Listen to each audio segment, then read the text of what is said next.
Kita berdoa. Bapa di surga, sekalipun kami di dalam lembah kekelaman, Engkau adalah Allah yang di samping kami. Engkau Allah Parakletos, Allah di samping kami. Kami bersyukur ya Tuhan, punya Allah yang demikian. Bila kami terus percaya, mempercayakan seluruh hidup kami, pelayanan kami di dalam tangan kuasa daripada Tuhan. Pujian, pengagungan kami sudah kami naikkan, kami panjatkan di hadapan Tuhan. Biar Tuhan menikmati dan tiba saatnya kami akan mendengarkan sabda firman Tuhan. Berbicaralah kepada kami ya Bapa, bentuklah kami. Mungkin kami dihiburkan, dikuatkan, diteguhkan, dikoreksi. Biar kami berubah dengan pertolongan Allah Roh Kudus untuk menghidupkan firman Tuhan ini di dalam kehidupan kami. Pakailah hamba-Mu, boleh menjadi alat, menjadi berkat. Dan kami sama-sama diberkati oleh kepada firman Tuhan. Inilah doa kami, syukur kami yang kami naikkan, kami panjatkan. Di dalam nama Tuhan kami, Yesus kami sudah berdoa. Yang percaya katakan, amin. Silakan duduk kembali.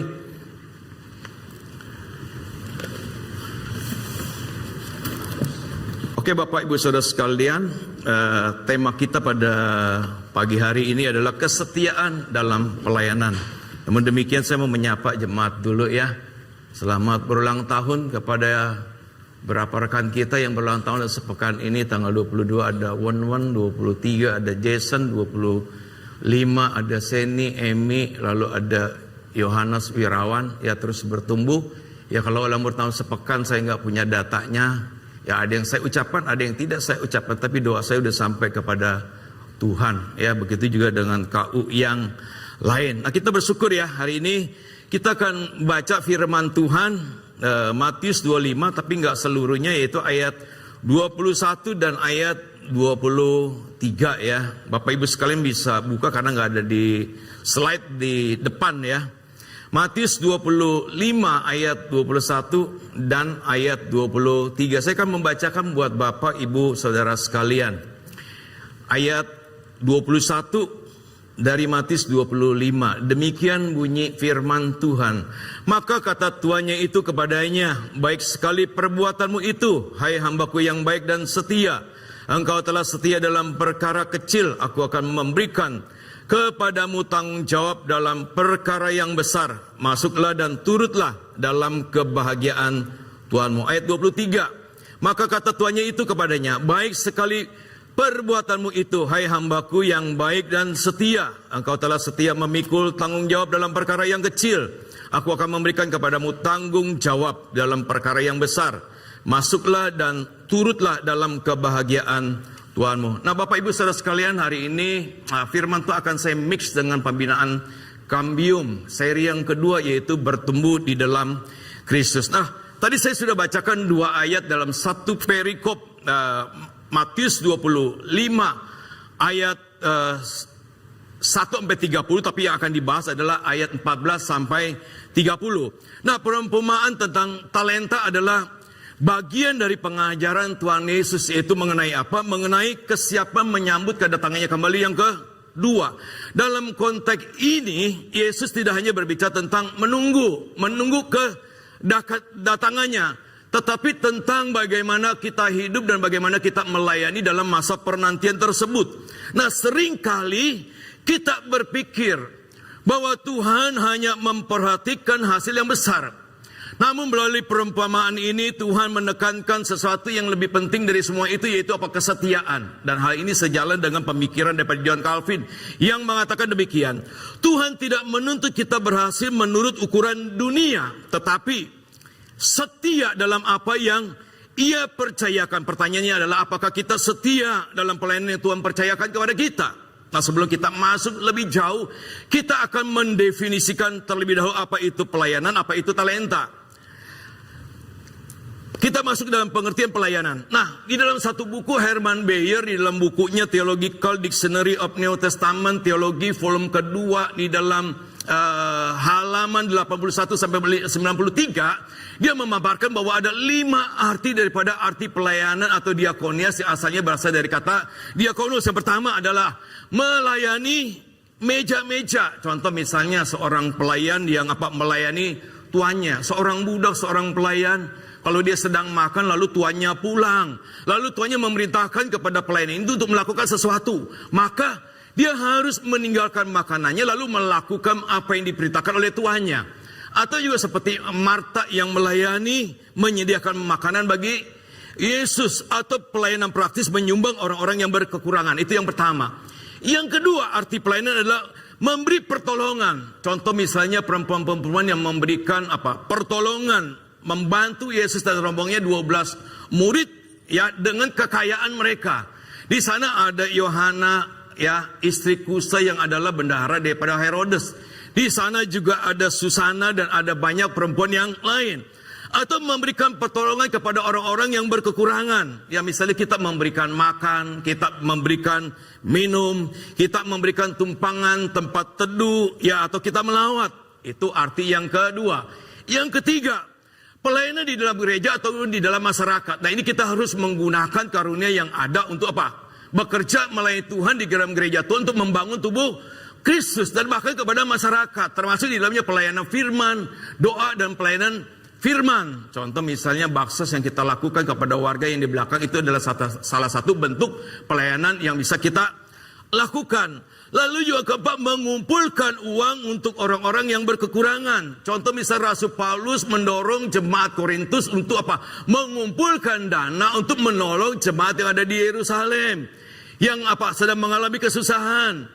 Mereka itu percaya kepada Tuhan, mereka dikucilkan secara sosial, mereka juga mengalami penganiayaan, mereka kehilangan pekerjaannya, maka didorong jemaat Korintus untuk memberikan bantuan dalam bentuk pelayanan kasih ataupun persembahan, atau memperlihatkan kasih kepada orang-orang lain. Dan yang kelima itu adalah apa? Yaitu melakukan jabatan seorang diaken. Ya bisa jadi majelis, bisa jadi pengurus KU atau pengurus komisi ataupun persekutuan dan lain sebagainya. Itu definisi pelayanan.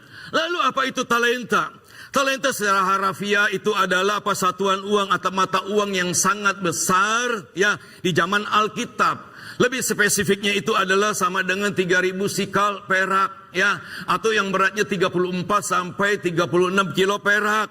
Itu setara dengan 6.000 dinar. Itu adalah upah orang bekerja selama 15 sampai 20 tahun. Ya ada yang bekerja 5 hari, ada yang bekerja 6 hari, kurang lebih 15 sampai 20 tahun. Jadi ketika Yesus berkata di dalam perumpamaan ada yang 1 talenta, 2 talenta, 5 talenta, itu artinya dalam jumlah yang sangat besar. Bukan kecil. Wah Tuhan kita luar biasa, memberikan yang sangat-sangat besar. Lalu arti rohani daripada talenta itu ada bukan sekadar hanya uang, tapi juga apa? Karunia rohani itu juga bisa namanya itu kemampuan, bakat, kesempatan, bisa harta, bisa milik, bisa waktu kita. Contoh misalnya karunia rohani.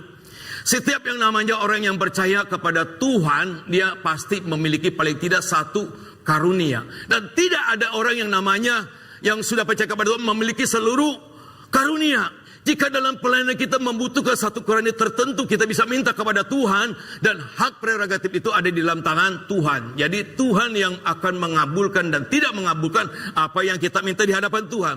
Lalu ada kemampuan, ada bakat, ada skill dan lain sebagainya. Ini juga bisa dipakai untuk melayani daripada Tuhan.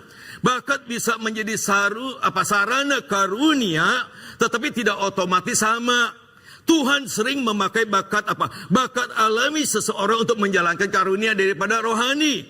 Tetapi karunia tidak bergantung kepada bakat. Seseorang bisa saja dia tidak terlalu berbakat berbicara, tetapi dia punya kemampuan Tuhan karuniakan untuk mengajar begitu kuat. Ada orang yang punya bakat musik, tapi dia belum tentu punya karunia untuk memimpin penyembahan. Nah itu kita berbicara tentang kemampuan, bakat, skill, dan lain sebagainya. Lalu juga bisa artinya kesempatan. Ini kairos, momen yang tepat menurut Tuhan. Ini beda dengan waktu yang biasa, yang jam, yang kronologi. Ini adalah waktu spesial untuk bertindak. Ya misalnya contoh ada teman kita tiba-tiba dia curhat, ini kesempatan untuk menguatkan dia. Atau juga ada dorongan untuk menolong orang, maka itu kesempatan untuk bertindak. Atau kesempatan untuk pelayanan muncul, maka kita bisa untuk melangkah, untuk melayani daripada Tuhan. Atau juga bisa harta. sesuatu yang apa? Yang berharga, yang kita miliki, ya. Itu bisa materi dan materi, ya. Bisa juga anggota keluarga kita, pasangan kita, anak kita, keluarga kita bisa pakai bersama-sama untuk melayani daripada Tuhan. Dan yang terakhir adalah waktu. Nah, Bapak Ibu Saudara sekalian, setiap kita ini diberikan waktu 24 jam. Kita bisa menggunakan dengan baik dan benar, atau kita bisa menghambur-hamburkannya. Artinya kita tidak menggunakan dengan baik dan dengan benar. Nah, waktu yang diberikan itu kita tidak bisa mengakumulasikannya, ya, seperti namanya tabungan, deposito, tidak. Ya, setiap hari yang diberikan itu, yang mau kita gunakan, kita tidak gunakan, itu kembali kepada kita. Kalau Tuhan izinkan besok kita hidup, mungkin kita akan menerima waktu 24 jam yang berasal juga daripada Tuhan. Inilah yang namanya talenta yang harus kita gunakan. Untuk apa? Untuk melayani daripada Tuhan. Nah, kita lihat pola pelayanan yang terdapat di dalam perumpamaan talenta yang terdapat di dalam Matius pasal 25 ayat 14 sampai 30. Nah, di sana dikatakan bahwa pelayan itu mendapatkan tugas, ayat 14 sampai 15a. Lalu tuannya pergi, ya, ayat 15b. Lalu pelayannya itu bekerja, ya, ayat 16, ayat 17, ayat 18 itu ada yang tidak bekerja. Lalu tuannya kembali, ayat yang ke-19. Lalu masuk pola yang terakhir, yaitu para pelayan itu menerima upah. Sebelumnya yang 5 itu dalam ayat 20 dia datang. Lalu ayat 21 dia mendapatkan upah. Lalu ayat 22 yang punya 2 talenta datang. Lalu ayat 23 dia mendapatkan upahnya. Lalu ayat 24 sampai 30 ini yang satu, ya, yang mendapatkan celaan, hukuman. Talentanya itu diambil oleh tuannya. Nah, ini kita bisa lihat, ya, polanya. Mendapat tugas, bekerja, lalu dapat upahnya. Nah, kita masuk yang keempat, kita akan bedah, ya, perumpamaan ini. Kita akan melihat bagian kesetiaan di dalam pelayanan. Ya, di sini yang pertama ada pelipat gandaan. Bapak Ibu Saudara sekalian, kita berpikir, ya, bahwa meskipun Tuhan memberikan semua yang menjadi karunia rohani kita, kemampuan kita, bakat kita, kesempatan kita, harta kita, ya, milik kita, waktu kita, ya, yang diberikan kepada kita, dia tidak akan memperhatikan kalau kita tidak menggunakan dengan sebaik-baiknya. Ini pemikiran yang salah, pemikiran yang keliru. Yang benar adalah Tuhan mengharapkan kita menggunakan semua karunia rohani kita, kemampuan kita, bakat kita, kesempatan kita, harta kita, milik kita, waktu kita, ya, lupa dilipat gandakan dengan sebaik-baiknya bagi kerajaan Tuhan. Contoh, misalnya kita beritakan Injil. Ya, mungkin kita ada karunia nggak ada karunia, kita harus memberitakan Injil. Katakan tahun ini saya bertekad, nggak usah banyak-banyak, 1 tahun 1 aja, ya, 1 gitu.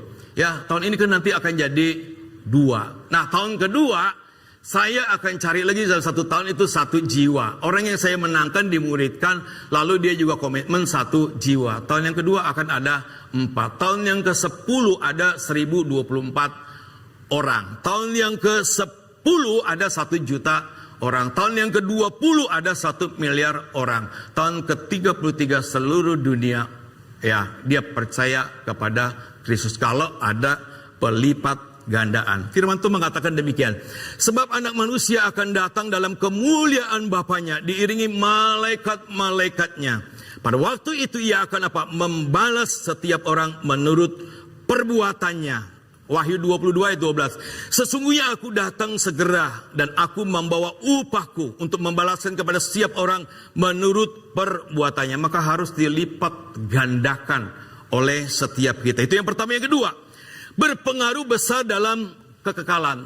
Kita berpikir bahwa jika Tuhan memberi upah kepada kita bagi pekerjaan kita bagi Tuhan, upahnya merupakan pujian yang sama rata, ya, bagi semua orang dan tidak berpengaruh, ya, bagi kesempatan masa depan kekal kita di dalam kerajaan Tuhan. Nah, ini pemahaman yang salah, yang keliru, tidak benar. Yang benar adalah bahwa Tuhan akan memberikan upah kepada kita untuk pekerjaan kita bagi Tuhan. Upahnya akan sama plus atau sama porsinya dengan seberapa banyak kita telah melipat gandakan kehidupan kita dan berpengaruh besar bagi kesempatan masa depan kekal kita bagi kerajaan Tuhan. Nah, kalau kita perhatikan tadi ya, yang di dalam perumpamaan talenta, yang satu terima 5 jadi 10, yang 2 jadi 4, upahnya sama tapi ada plusnya ya. Dia terima pujian, lalu tanggung jawab besar, lalu terima kebahagiaan. Begitu juga dengan yang 2 talenta. Tapi yang 5 talenta ada plusnya, yaitu dia mendapatkan 1 talenta yang tidak digunakan oleh yang punya 1 talenta tersebut ya. Jadi dia ada dapatkan ya. Lalu kalau kita bandingkan dengan perumpamaan mina yang terdapat di dalam Lukas pasal 19 ayat 11 sampai 27, di sana bangsawan itu akan pergi lalu dia menyerahkan 10 mina kepada 10 hamba, masing-masing terima 1. Ada yang 1 bekerja dapat 10, ada yang 1 bekerja dapat 5. Yang 10 itu dapat 10 kotak, yang 5 dapat 5 kotak. Artinya sama porsinya, walaupun yang 10 akhirnya mendapatkan juga 1 mina karena diambil dari 1 yang tidak bekerja. Ini Tuhan kita luar biasa. Sama plus ataupun sama porsinya. Firman Tuhan mengatakan kepada kita, katanya kepada orang itu, baik sekali perbuatanmu itu, hai hamba yang baik, engkau telah setia dalam perkara kecil, karena itu terimalah kekuasaan atas 10 kota. Ya, yang 10 kota, yang 10 mina dapat 10, yang 5 dapat 5 sama porsinya.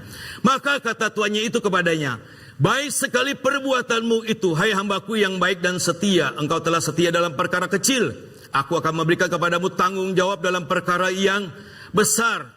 Masuklah dan turutlah dalam kebahagiaan tuanmu. Ini sama ya, ada plusnya bagi yang mendapatkan 5 menjadi 5 jadi 10. Di dalam King James Version ya, ayat yang saya garis besar itu dikatakan ruler over many things, memerintah atas banyak hal. Dalam kerajaan Allah memerintah itu sama dengan melayani. Upah berupa kesempatan untuk mengerjakan sesuatu yang sangat kita rindukan ya, kita kerjakan di surga, yaitu apa? Yaitu kesempatan yang lebih besar untuk melayani dan memuliakan Tuhan kita. Ini yang perlu kita pahami dengan baik. Jika kita tidak melayani atau mengubur talenta, karunia rohani dan sebagainya, maka dikatakan di sini dalam Matius 11 ayat 21 dan 24, celakalah engkau Korazim, celakalah engkau Betsaida, karena jika di Tirus dan di Sidon terjadi musisat-musisat yang telah terjadi di antara kamu, sudah lama mereka bertobat dan berkabung. Tetapi aku berkata kepadamu, pada hari penghakiman, tanggungan Tirus dan Sidon akan lebih ringan daripada tanggunganmu. Dan engkau Kapernaum, apakah engkau akan dinaikkan sampai ke langit? Tidak, engkau akan diturunkan sampai ke dunia orang mati. Karena jika di Sodom terjadi musisat-musisat yang telah terjadi di tengah-tengah kamu, kota itu tentu masih berdiri sampai hari ini. Tetapi aku berkata kepadamu, pada hari penghakiman, tanggungan negeri Sodom akan lebih ringan daripada tanggunganmu. Bapak Ibu Saudara sekalian, surga tidak pernah menjadi lebih buruk, hanya akan menjadi lebih baik. Neraka tidak pernah menjadi lebih baik, hanya akan menjadi makin buruk. Oleh karena itu, ingat baik-baik, pelayanan yang kita lakukan berpengaruh besar ya dalam kekekalan kita nanti. Maka kita perlu melayani dengan sebaik-baiknya. Yang ketiga, tidak setia itu sama dengan menderita kerugian. Seringkali kita berpikir ya bahwa jika kita tidak bekerja bagi Tuhan dengan apa yang sudah berikan kepada kita untuk kita kelola, hal terburuk yang terjadi adalah apa? Kita tidak menerima upah. Nah, ini ada di dalam hati kita atau dalam otak kita, pikiran kita. Tetapi sesungguhnya tidak. Kalau Tuhan sudah memberikan segala sesuatunya kepada kita, ya khususnya karunia rohani dalam diri kita, kita tidak kelola, maka apa? Kita akan menderita namanya apa? Kerugian. Yang rugi adalah kita sendiri, bukan Tuhan. Tuhan sudah mulia, tidak perlu dipermuliakan. Kalau kita tidak bekerja, Tuhan bisa pakai yang lainnya. Untuk apa? Mempermuliakan Dia yang sudah mulia itu. Firman Tuhan mengatakan demikian. Sekali kelak pekerjaan masing-masing orang akan nampak. karena hari Tuhan akan menyatakannya, sebab ia akan nampak dengan apa? Dengan api. Dan bagaimana pekerjaan masing-masing orang akan diuji oleh api itu. Jika pekerjaan yang dibangun seorang tahan uji, ia akan mendapat upah. Jika pekerjaannya terbakar, ia akan menderita kerugian, tapi ia sendiri akan diselamatkan, ya. Tapi seperti dari dalam api. Janganlah kamu mengumpulkan harta di bumi. Di bumi ngengat dan karat akan merusakkannya, dan pencuri membongkar serta mencurinya. Tapi kumpulkanlah bagimu harta di surga. Di surga ngengat dan karat tidak merusakkannya, dan pencuri tidak membongkar serta mencurinya.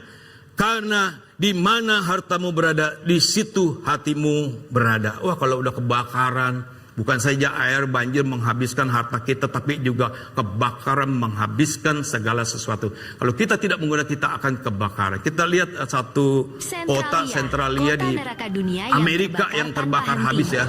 Centralia, sebuah kota kecil di Pennsylvania, Amerika Serikat, dikenal dengan julukan neraka dunia karena kebakaran tambang batu bara yang terus membara sejak 1962. Dahulu, Centralia adalah kota yang makmur dengan ribuan penduduk yang bergantung pada industri batu bara. Namun, semuanya berubah saat kebakaran dimulai di salah satu tambang batu bara yang sudah tidak aktif. Api yang terperangkap di bawah tanah tidak bisa dipadamkan meskipun berbagai upaya dilakukan. Kebakaran terus berkembang, mengeluarkan gas beracun yang membahayakan warga dan merusak jalan. Pada tahun 1980-an, kebakaran semakin parah. Suhu tanah meningkat sangat tinggi, menyebabkan jalan utama retak dan bangunan mulai runtuh. Asap tebal dan gas berbahaya menyebar, membuat kota ini semakin tidak aman untuk dihuni. Pada 1992, pemerintah akhirnya mengevakuasi penduduknya dan memberikan kompensasi bagi mereka yang meninggalkan rumah. Sejak itu, Centralia menjadi kota hantu yang hampir kosong. Kini, Centralia menjadi tempat yang berbahaya dan penuh misteri. Kebakaran yang tak kunjung padam dan kabut yang muncul dari celah tanah menjadikannya terlihat seperti neraka di bumi. Apa pendapatmu tentang kota ini? Tulis komentar kamu di bawah. Ini kota Centralia, ya, terbakar Centralia. tahun 1962 sampai sekarang kurang lebih 64 tahun. Dan akan terbakar kurang lebih, para pakar mengatakan sampai 250 tahun. Habis dan habis. Nah, di dalam sejarah Amerika juga ada kebakaran yang baru lalu. Tragedi paling parah dalam sejarah Amerika itu satu kebakaran yang luar biasa di Los Angeles. Ada penjarahan, pencurian dan lain sebagainya. 180.000 warga dievakuasi. Lalu juga ada 5.300 bangunan terbakar. Ada 11 korban jiwa. Bulan Januari tahun lalu dikatakan ada kerugian 2.447. Pada bulan Februari diralat kembali kerugiannya sebesar 4.481 triliun. Ini dua kebakaran yang menghabiskan segala sesuatunya. Nah, kalau kita tidak menggunakan talenta kita, kita nggak bisa berkata saya nggak dapat upahnya gitu ya. Tapi kita akan menderita kerugian. Dulu ada jemaat, ya, nggak datang gereja lama sekali, dibesuk nggak mau datang, ya, tiba-tiba sakit gitu, parah, mau datang ke gereja, mau melayani Tuhan, kena kanker, tidak punya kesempatan untuk datang gereja, bahkan untuk melayani Tuhan, meninggal dunia, ya. Lalu ada juga satu penyanyi luar biasa terkenal, diminta oleh gembalanya untuk bisa mengisi pelayanan di gereja. Dia nggak mau, lebih pikirkan dunia. Singkat ceritanya, kenapa? Kanker pita suara itu. Akhirnya tidak punya kesempatan untuk melayani. Yang rugi siapa? Bukan Tuhan. Kita yang rugi. Ya, dulu ada dinamika dalam satu gereja gitu. Ya. Mama Haji itu jadi petinggi gereja. Permasalahan dibawa ke rumah. Anak-anak dengar. Anak-anak jadi kepahitan. Benci kepada gereja, benci kepada Tuhan. Anaknya jadi ateis. Lalu minta hamba Tuhan gerejanya untuk membawa kembali anak ini. Anak ini mungkin sampai hari ini tetap ateis. Tidak mau kenal kepada Tuhan. Apa? Karena kepahitan. Bukan kepahitan diri dia, kepahitan orang tua yang dibawa pulang ke rumah. Dulu juga belasan tahun lalu ada yang mengatakan, dia dulu WL loh. Dia singer. Ya, pindah gereja, masuk gereja. Nah, kecenderungan orang kalau pindah ke gereja itu gereja yang gede. Kalau yang kecil nggak mau gitu ya. Maunya yang ke gede gitu. Ya, Sampai sekarang juga nggak layani. Ya, kadang-kadang kita nggak sadar loh, karunia kita itu diambil loh.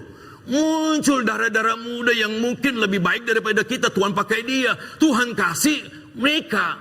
Di tempat yang baru, yang besar, emang kita bisa juga pelayanan dengan lebih mudah. Oh, ada gereja besar itu pemain musiknya lulusan Austria loh, dari Eropa. Enggak semudah kita masuk satu gereja, kita bisa melayani dengan semudah di tempat kita. Pada waktu ada apa? Orang-orang mengajak kita untuk melayani Tuhan. Jadi kalau kita tidak melayani, bukan sekedar kita tidak mendapatkan upahnya, kita akan menderita kerugian. Itu yang ketiga. Yang keempat, akan mendapatkan penghargaan. Nah, kita punya konsep yang keliru. Kita berpikir bahwa seperti orang-orang dan pola penghargaan di sekitar kita, bahwa Tuhan akan memberikan penghargaan berdasarkan apa yang telah kita lakukan dibandingkan dengan apa yang dapat diberikan oleh orang. Bapak, Ibu, Saudara sekalian, kita yang namanya manusia ini kadang-kadang penilaian kita, penghargaan kita ini subjektif, relatif, tidak objektif. Oleh karena apa? Karena kita kedekatan dengan orang-orang yang melayani. Karena mungkin kita satu grup, satu golongan, kita punya relasi dengan dia, kita sungkan, sehingga kita memberikan penilaian yang baik terhadap orang yang A.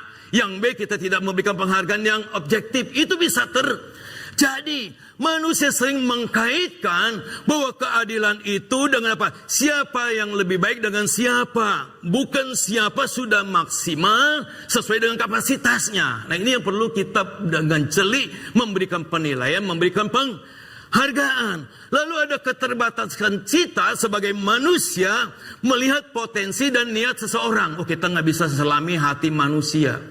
Ya, selain orang itu sendiri atau Tuhan, kadang-kadang kita nggak bisa juga menyelami diri kita sendiri. Kita bisa melayani tampak luar itu dengan baik, tapi bagaimana dengan hati kita? Kita bisa melayani Tuhan tanpa mengasihi Tuhan. Sebagai satu rutinitas, isi waktu kosong, tanpa latihan, tanpa persiapan, ya untuk pencitraan, untuk mengambil kredit, untuk kita show up, oleh karena kita punya jabatan, atau untuk jabatan. Itu bisa terjadi dalam kehidupan pelayanan kita. Saya praktek 1 tahun di satu gereja gitu ya. Jangan tanya gerejanya ya. Itu bisa-bisa satu hari kita ini awal ibadah. Biasanya kan kalau di awal ibadah lagunya apa? Tuhan berada di bait sucinya. Di gereja kami juga Tuhan berada di bait sucinya. Udah kita hafal lah kalau awal sama akhir. Itu pasti nyanyi Tuhan berada di bait sucinya. Di belakang apa? Doksologi. Bisa tiba-tiba awal-awal ibadah ya. Puji Allah Bapa Putra. Jemaat sering lihat satu dengan yang lain. Saya juga lihat sama rekan saya. Ini kebaktian udah selesai nih. Iya, abis ini kita salaman-salaman. Kata dia, nah kenapa bisa terjadi? Nggak ada latihan. Itu pemusik sama LW-nya bisa kompak itu. Nyanyi doksologi di awal kebaktian. Akhirnya dievaluasi. Akhirnya hari Jumat ada Biston itu. Aduh, kacau beliau ya. Seumur hidup itu baru sekali itu dapat yang demikian. Oleh karena apa? Kita tidak mempersiapkan, tidak ada latihan dengan baik. Bersyukur di tempat ini ada latihan-latihan dilakukan ya. Kami ini di kantor sering dengar nih, wah ini dia lagi cocokin kunci nih. Ini baru satu lagu. Nah, nanti yang ngelengkapnya tuh, ya dari depan sampai belakang. Nanti nggak kurang ini lagi, diulang lagi. Puji Tuhan, haleluya. Bapak, Ibu, Saudara sekalian, Tuhan memberikan penghargaan berdasarkan apa yang telah kita lakukan dibandingkan dengan apa yang telah Tuhan berikan di dalam diri kita. Kalau 1 ya dituntut 1, ya 2 dituntut 2. 3 dituntut 3, 10 dituntut 10, maka penghargaannya sudah selihat sama, ada plusnya atau sama, proporsinya berasal daripada Tuhan. Oleh karena itu layanilah Tuhan dengan sebaik-baiknya. Kenapa? Ada penghargaan daripada Tuhan yang sangat objektif, sangat adil diberikan kepada kita. Lalu yang terakhir, yang kelima, ya, segenap hati dan yang terbaik. Kita berpikir bahwa menjadi pelayan Tuhan yang setia, ya, berarti tidak sekedar tidak banyak berbuat dosa dan dan berhenti melayani. Nggak seperti itu. Itu juga konsep yang salah. Yang benar adalah melayani Tuhan dengan setia, berarti melayani dengan segenap hati untuk memberikan yang terbaik. Dengan segenap hati untuk memberikan yang terbaik. Kolose 3 ayat 23-24. Apapun yang kamu perbuatlah dengan segenap hatimu seperti untuk Tuhan dan bukan untuk manusia. Kamu tahu bahwa dari Tuhanlah kamu akan menerima bagian yang ditentukan bagimu sebagai upah. Kristus adalah Tuhan dan kamu hambanya. Hak kerajaan surga itu seumpama harta yang terpendam di ladang, yang ditemukan orang, lalu dipendamnya lagi. Oleh sebab sukacitanya pergilah ia menjual seluruh miliknya lalu membeli ladang itu yang terakhir. Dan jika kita adalah anak, maka kita juga adalah ahli waris. Maksudnya orang-orang yang berhak menerima janji-janji Allah, yang akan menerimanya bersama-sama dengan Kristus, yaitu jika kita menderita bersama-sama dengan Dia, supaya kita juga dipermuliakan bersama-sama dengan Dia. Sebab aku yakin bahwa penderitaan zaman sekarang ini tidak dapat dibandingkan dengan kemuliaan yang akan dinyatakan kepada kita. Layanilah dengan segenap hati untuk memberikan yang terbaik. Nah, berikut ada contoh-contoh, ya. Satu, ini Henry Parson Crowell, pendiri dan pemilik daripada Quaker Oats yang pertama tahun 1877.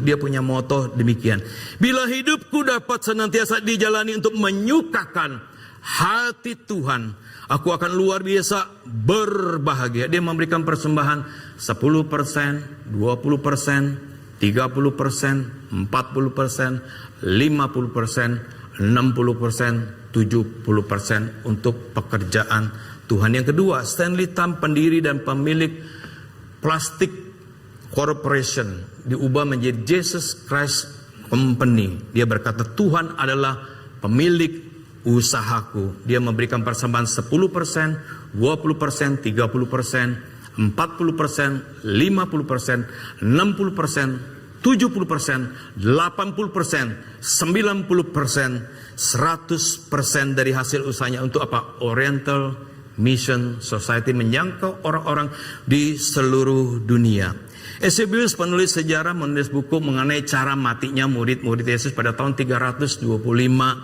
Masehi dengan judul Rasul dan Murid dari Juru Selamat telah menyebar dan mengkhotbahkan Injil ke seluruh dunia. Lalu tulisan ini ditelusuri, diselidiki ulang oleh ahli sejarah gereja yang bernama Schumacher, dan dia membenarkan apa yang ditulis oleh Eusebius, ya.